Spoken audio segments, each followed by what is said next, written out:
A quiet home, a backyard pool deck on a summer afternoon, adults talking, children moving in and out of the water.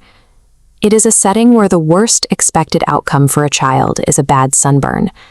Yet we fill these familiar spaces with ordinary objects and hidden infrastructure. We ignore them because they operate quietly in the background, exactly as designed. But under specific, catastrophic conditions, those ordinary objects turn into mechanical traps. When a child falls into one of these traps, physical proximity loses its meaning. An adult can be standing mere feet away. They can plunge their hands into the water. They can see the child's face, and yet they are completely incapable of pulling that child free.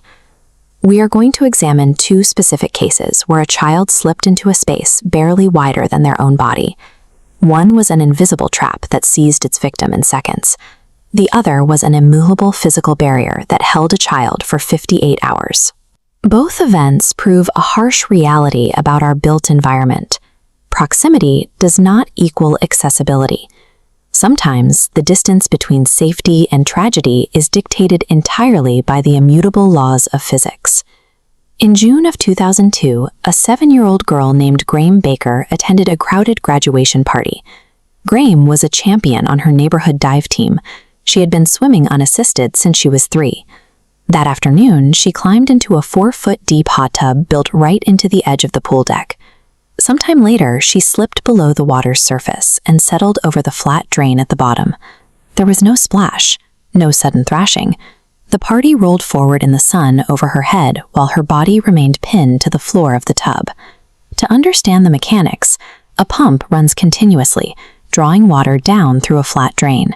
But if a body seals that opening, the pump continues pulling against the blockage, creating a vacuum that generates hundreds of pounds of downward pressure. Graeme's mother found her daughter inches beneath the surface. She instantly plunged both of her hands deep into the water, grabbed onto her child, and pulled upward.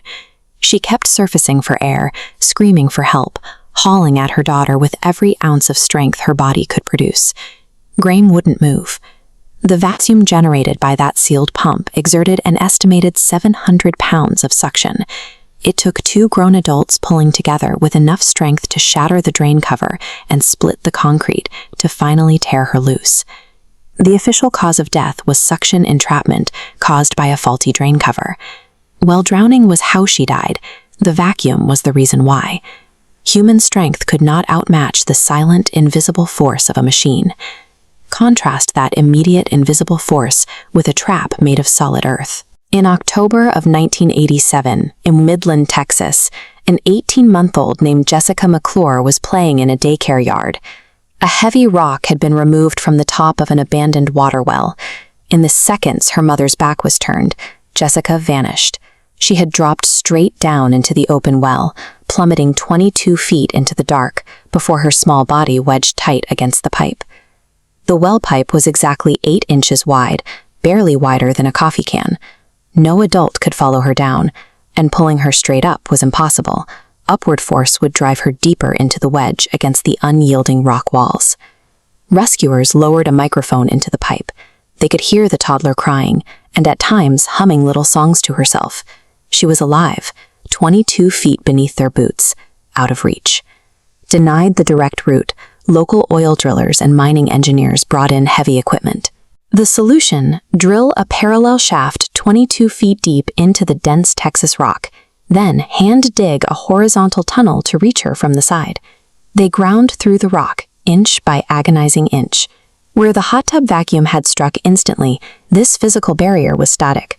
To win this incredible fight against the solid rock, human beings spent 58 grueling hours entirely reshaping the earth beneath that backyard. This photograph from 1987 shows the result of that slow, grinding fight. Because the rock afforded them time, paramedics pulled Jessica alive.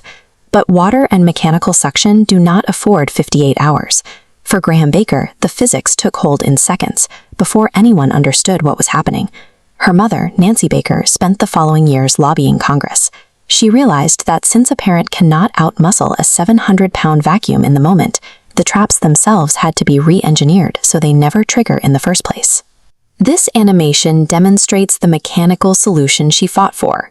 The Virginia Graeme Baker Act mandated that flat drains be replaced with curved, domed covers. Even if a shape presses against the top, the curve ensures the water maintains a clear path through the sides. Once it became impossible to seal the drain, the vacuum could never build. Since that legislation passed, drain entrapment deaths of children in public pools have been driven toward zero. We cannot rely entirely on proximity to keep children safe. True safety in our backyards requires identifying the invisible physical forces at work in ordinary spaces and engineering them out of existence.